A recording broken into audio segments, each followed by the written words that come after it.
Money. How many of you all in this room love money? Raise your hands. The room is full of hands raised. I see. I'm also like one of them. Or I should say, I was like one of y'all. Money is such an attraction to everybody that nobody can say that this is enough. I don't need any much. But is it so? Is it not something that sometimes perhaps in your life you need to say, take a step back and say, this much is enough for me. So how much money is enough? This is a common challenge that most midlife people face in this phase of their life. And when can you say that this is enough? I am Subadra Ilan, career success coach, having coached around 5,000 plus individuals, author of 4 books, and my latest book, This Is Not the End, Revive, Revamp, Reboot Your Midlife Crisis, is now available on Amazon and is the 4th book. This deals with the common midlife challenges that one goes through. And money matters is the commonest, if I would say. So how do you go about that? How can you say that money, this much I have earned, this is enough? What is midlife? This is the time in your life when you have accomplished most of your responsibilities as a son, daughter, sister, brother, wife, parent, and even as a caregiver to your parents. So life is somewhat settled, isn't it? And you have also saved quite amount of time for your future. Future you do not know. The next moment itself is future. But you do not know when is your future. But you have accumulated a lot of wealth for your safety or your healthcare purposes. Next what? So how much more should you earn? Take a moment, close your eyes, and think of London at this time. Some of us may have visited, some may not have visited. But it's, I think, morning around 8 o'clock in London, noon in our Delhi, Mumbai, and other metros. What do you see? You see the Tower Bridge full of people, helter-skelter, with a sling bag or a back pouch running. And the tube stations are full of people. Where are these people running? Of course, to their work, daily work schedules. Going to work, coming back. What do you do this for? Money, isn't it? I think I'm right. Almost all of us run, chasing money. So when do you strike a balance and say, this is enough? So how much money is enough? Let me share 2 incidents in my life that changed my perspective of money and made me think about my life and say, yes, this is enough for me. It doesn't mean that I do not earn now or I do not go. But the difference of earning money for myself is different from chasing after money. 2 incidents let me share. 2 of my cousins, very close to me, few years younger to me, and both of them almost the same age, around 6 or 7 months apart. My first cousin, both of these cousins, in their younger days, childhood, they had dreams of finishing their studies here and then going to the US for their higher studies. That was a common trend, or you may call it even fashion those days.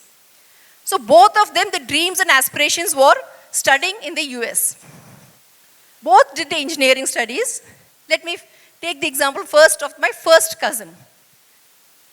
He finished his engineering, but unfortunately, he could not get admission into any of the colleges outside. And there was a campus placement.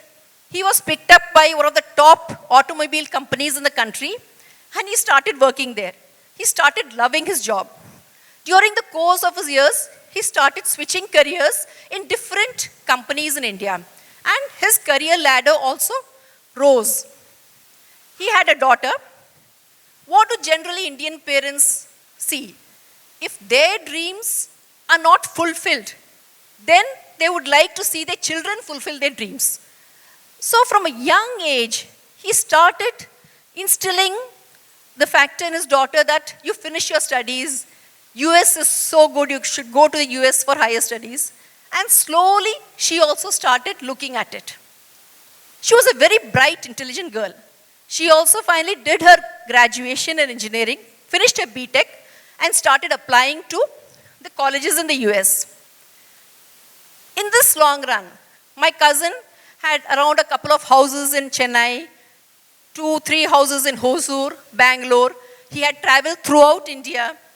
And he used to travel daily to work to Bangalore from staying in Hosur. And Bangalore, you all know the traffic. Leave early in the morning, 7 o'clock, come back at night, 10. Then again, next day morning, run. So again, running. He had a lot of wealth, daughters almost settled, but still he was running. One day, around 12 o'clock, midnight, we get a telephone call. And telephone call, midnight means you're really scared. And it was a scary call. One of my other cousins called up to say that this cousin collapsed. He is no more. Utter shock. We couldn't believe. Cutting short the story, his daughter, of course, got admission to one of the Ivy League colleges in the US, and she is in the US, but the father was no more to see the happiness. Contrast, another cousin of mine. He finished his BTech, and he also could not go to the US for higher studies due to family commitments. And he started his career in an MNC in India. Switched a number of careers in various MNCs. Last he was working in Bangalore. And the corporate job, most of us know, highly stressful, pressurized. He was also in his 43rd year. One day, all of a sudden, he called it quits. His daughter was still in the school. Couple of months he took to come back to the situation, ground reality. Slowly he started pursuing his passion, then went on to pick up new courses based on that, started learning, and a couple of years later, he started his own venture. Today, he is happily settled, working on his own terms. Time is at his own disposal. Very happy. Daughter is in the 12th, but she is also happy, and he also has a lot of real estate properties and money for his safety, future safety also. What do you learn from the two stories? You are the designer of your own life. You have to choose how to design your life. One cousin, he just chased after money, collapsed, and the other one, still there enjoying life. So there is just one life to live. If we can realize this, then only we will know how much we need. Today, if you're asked to climb a mountain, how will you go about it? Will you do it alone? Because climbing a mountain is so treacherous, risky for people. If it rains, again, it's slippery. So what do? You take the help of a guide. Without a guide, you will not be able to climb to the summit.